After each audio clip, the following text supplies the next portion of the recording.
Hello guys, good evening. Welcome to another book review that I will be doing. This is my second book vlog. And by the way, before I start, I want to thank each and everyone who watched the first book vlog that I did regarding Miss Dior's novel. And at the same time, I wanted to thank her as well, and I really appreciate the fact that she liked the review that I have with one of her books. So today, or rather tonight, I will be reviewing a self-published book by one of my favorite Wattpad author. So I will be book vlogging the novel of Miss Rainbow Colored Mind. So I'm not sure if all of you are familiar with her, pero I would really recommend her to those who have not tried her works yet. Please try to search her on Wattpad. Hindi kayo magsisisi. So a little background about the author. So I'm not really familiar with her as well because medyo may pagka secretive, and I think that what makes her different with other Wattpad authors or writers. So there is a tinge of mystery surrounding her. So we're not really sure. Although there are photos na nagli-leak sa Facebook, I've seen one or two photos of her. I'm not really sure if it's her altogether. And at the same time, she's very mysterious in a sense na konti lang yung alam ng mga readers niya about her. And I think it add up. The mystery add up to her personality as a writer, and the elusiveness as a writer. So in any case, tonight, as I've discussed, I will be talking about one of her self-published books. So this is Ruthless, Seduction by RainbowColoredMind. So basically, this is part of the Five Guys book. So self-published siya, and it's part of a book box. So nakatabi na yung book box ko. But in any case, I will be reviewing Ruthless Seduction tonight. And this is the story of Axel and Valerie. So just to give you a little background about the story, so just to read the blurb, a masked temptress lures Axel into the backstage of the club, and she seduces and blindfolds him. What he thought was going to be a night of wild pleasure quickly turns into humiliation when the curtains open and he's left standing alone and naked on the stage with everyone's eyes on him. He tries to find out who the masked woman is, and when her identity is uncovered, he got the surprise of his life. The woman happens to be his best friend's brat of a sister, Valerie Zamora. A dare is all it takes for Valerie to get sucked into Axel's depraved world. Wanting revenge, he draws her into a game of seduction, a game he knows how to play well. Despite knowing that he only wants to get back at her for what she did to him, Valerie finds herself succumbing to the ruthless will of Atticus' savior, Enrique Levin. Okay? So, this book I'm not really sure kung pang ilang book siya. I think this is the third book following Phoenix Cordova, and then Tristan's story, and this one is Axel's story. So Axel's story and Valerie's story. So FYI, with the characters, so Axel is part of the Five Guys, as I've mentioned, and for me, siya yung pinaka-a-host sa kanilang lahat. So I mean, lahat naman sila, in a way, womanizer. Pero yung level ng pagka-womanizer ni Axel is medyo barbaric in a sense na he doesn't care who he beds, and he doesn't care what happens after. He's all after his own pleasure. So, yon. And Valerie happens to be the sister of Tristan. That's why kind of familiar sa Zamora. So, yon. So, clash nila to. Actually, this one is not a typical boy meets girl and they fell in love. Actually, on the start of the story, or if you would know, if you have read the previous story, so medyo na-introduce na yung characters sa mga past books ni Miss RainbowColoredMind. And this one, si Valerie naman, hindi siya yung typical na Maria Clara type of heroine. So, kaya niyang pantayan or kaya niyang sabayan yung pagiging siraulo ni Axel. And I think this is the classic Rihanna song, when a tornado meets a volcano. So, sobrang talagang magulo, and at the same time, sobrang tindi nung mga scenes. And basically, Valerie is a typical rich, bratty girl. And medyo si Valerie, in a way, kahit bratty siya, spoiled and all, medyo may pagka-sheltered din siya. Kasi she's living in an hacienda, their hacienda, with her father. And bihira siyang payagan na umalis ng hacienda nila. Pero, I think the fact na nasisigil siya also add up to the idea ng pagka-wild trait niya. So, in a way, that is, I think, part of her way to be free from the clutches of her father. Hindi naman in a sense na controlling yung father niya. It's just, siguro, medyo nabubore na siya sa baryotic life and all. So, yun. And she's also, as I mentioned earlier, she's also a party girl. So, that is the reason why medyo they are running on the same circle.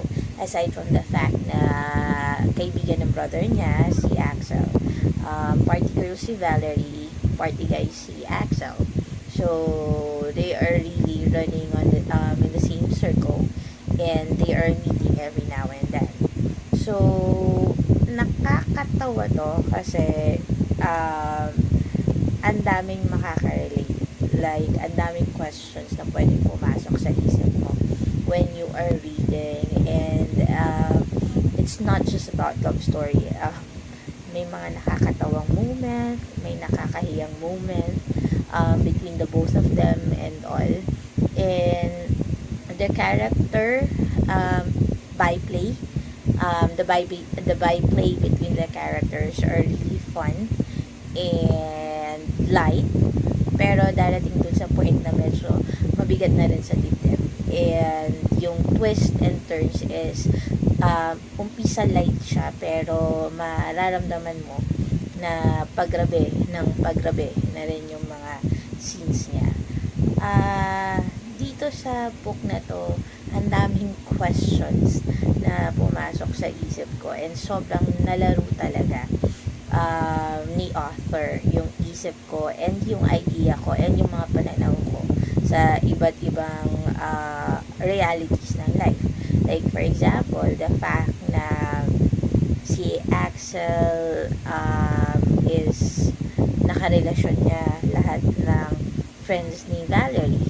So, minsan papasok sa isip mo, are you fine with the idea, or are you fine knowing that your current lover or your current boyfriend, girlfriend is the exes or the ex of your best friends? So, yung mga ganung idea.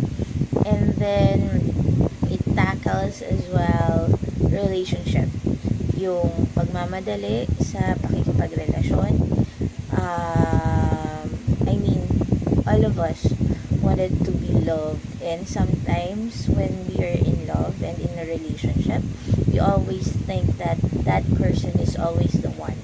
And so we jump to the idea that they will be the one that we will be spending the rest of our lives. Pero paano kung hindi naman pala siya yung right person for you? And what if the right person comes and you are already binded to the wrong one? I mean, what will you do? It's not easy, especially in the Philippines, wherein wala pa tayong law against divorce. So, yung mga ideyang ganun, and then yung small crush na turns out to love, and the idea na, yun na nga, babalik tayo sa idea na you think he is the one, pero meron ba talagang yardstick meron pa talagang yardstick sa pagpili ng mamahalin mo? What if the person who is the exact opposite of your dream guy happens to be the one that your heart fell madly in love with? So, yun yung mga ideas na pumasok sa isip ko sa book na to. And yun yung mga struggles ng mga characters nila Axel at saka ni Valerie sa book na to. Pero like any other stories, after all the struggles, after the rain, the storms, the thunder, the lightning, and everything, everything turns out well between the both of them. Nagkaroon naman sila ng happy ending. Pero yung way bago nila na-reach yung happy ending is really roller coaster ride. In a sense na papatawanin ka, iinisin ka, magagalit ka, and to the point na kahit mismong character, manggigigil ka sa mga decisions nila sa life nila. I for one, sometimes naiinis ako there are parts wherein naiinis ako kay Valerie, because there are parts in the books or point in the story na hindi siya talaga decided kung sino yung gusto niya. And kay Axel din, may time na naiinis ako kasi nga yung pagka-a-hole niya lumalabas dun sa story. And then kung kailan sa tingin mo polish na okay na yung lahat, biglang nagkaroon na naman ng dent sa way nila to happy ending. Pero I think those difficulties is what makes them stronger and what makes them realize that they are really meant for each other despite everything and anything. And what's good about the book as well is meron siyang special chapter. So, beep beep! Kasi it might be a spoiler to those people who have not read the book yet. Kasi the special chapter, although I believe it was published in Wattpad, it was taken out by the author herself. So, ano ba tong special chapter na to? So, grabe. If you are familiar with RCM's writing, yung twist niya, lagi kang nasa edge ng seat mo, and you are going to lose sleep until you read the next chapter. And that is what makes it very, very exciting, particularly dun sa special chapter. Kasi as you go about the story, you'll notice na si Axel is the typical controlling guy, yung talagang macho, machismo. So, sobrang to the highest level talaga siya. So, and control, not, what do you call this? Not controlling in a sense na scared. Pero gusto niya, in a relationship, siya yung nasusunod bilang padre de pamilya. While Valerie is a woman of her own as well. Yung hindi papadaig. She has her own mind and she goes for what she wants.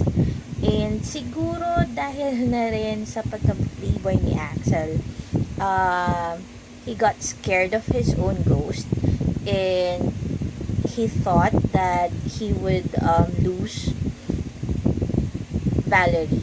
Kasi nga naman, ang pretty ni ate mo, so meron pa rin mga umaaligid-aligid despite them being married and having a kid, which is Bryce. So, or no, not yet Bryce, which is Anise. So, yon. So, sa special chapter, wala pa si Bryce, wala pa yung second daughter. It's only Anise, pero nagkakaroon sila ng conflict in paradise. So, after settling into blissful marriage, so kala mo yung happily ever after, tapos na yon, okay na sila. So, nagkaroon ng selusan blues to the highest level, to the point na, oh my God, kala mo magkakahiwalay na sila. And then, yung twist, sobra talaga na hindi ako nakatulog nung binabasa ko yun sa Wattpad. Naghintay ako until ma-publish. Yun yung una kong binasa actually. Hindi yung pinaka-story, yung special chapter talaga, kasi gusto kong malaman talaga bang nangyari yun, ano ba talaga. So yun, buti naman hindi kami binigo ni Miss RainbowColoredMind, hindi kami binigo ni Miss RCM. And for me, opinion ko lang naman to, pero if you get to read the special chapter and you are reading the current book of starring the daughter Bryce, The Playful Seduction, this would ito yung parang ang magpo-point, ito yung magne-nail na idea na whatever you're thinking about Valerie in the book or in the story Playful Seduction, hindi niya magagawa yun. Trust me.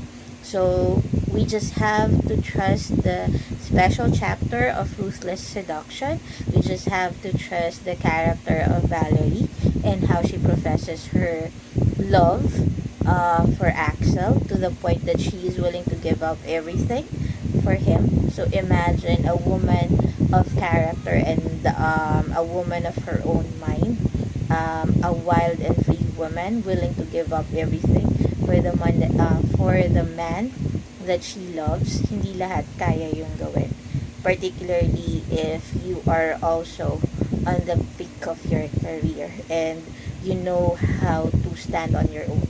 It's not hard to let go of that, considering na free. It's the first time that you are free from the hold of your father. You get to decide on your own. You get to live the life of your own. And then suddenly you have a jealous husband, and just to pacify his jealousy, you're willing to give up everything to show him that you really love him. So, with that being said, I really encourage you to read the story of Miss RCM and to buy the books. I believe available po siya. I'm just not really sure, pero you would really get to enjoy the story as a whole. Hindi ka magsasawang ulit-ulitin. I mean, I've read this in Wattpad and I've been reading it several times already, the book version, and hanggang ngayon I am still rereading it anytime na magkakaroon ako ng chance. So yun, and hopefully yung pagka-enjoy ko sa book, sana ganun din yung pagka-enjoy nyo, and ma-encourage kayo talaga to follow Miss RainbowColoredMind on Wattpad, to follow all of her stories, and to read and buy her self-published books. So yun lang, and again, thank you for your time and for listening to my book review. So yun lang. Okay, thank you so much. Bye.